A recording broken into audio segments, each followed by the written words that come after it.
Kim son sẽ na cơ lưu đầu tiên Giêsu ngài lệ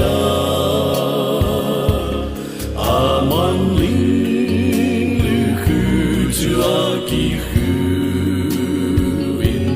Calvary hoàng ở cây chúa na thi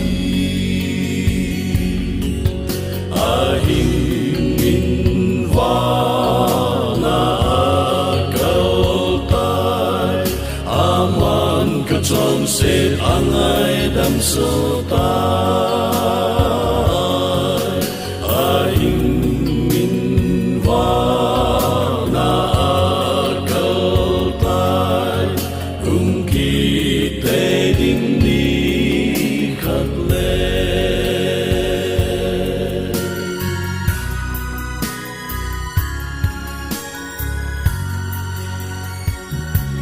Giêsu trên kỳ tình bùi khứ cô thâu kỳ tai lấy mà cùng kỳ ni lệ lôi tê van gam mà quý tâu đi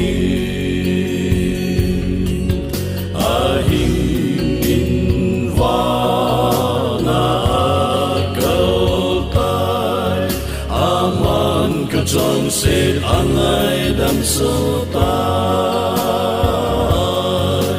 anh min va na câu tai cùng kỳ tê đinh đi khát lên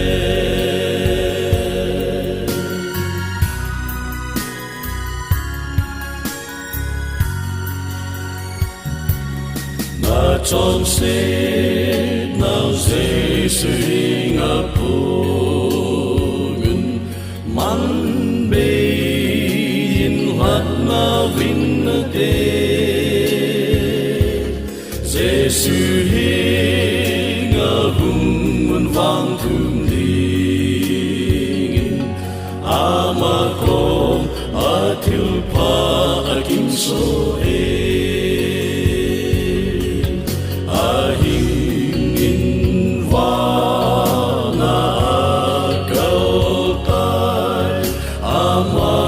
trong sẽ anh ai đam sâu tai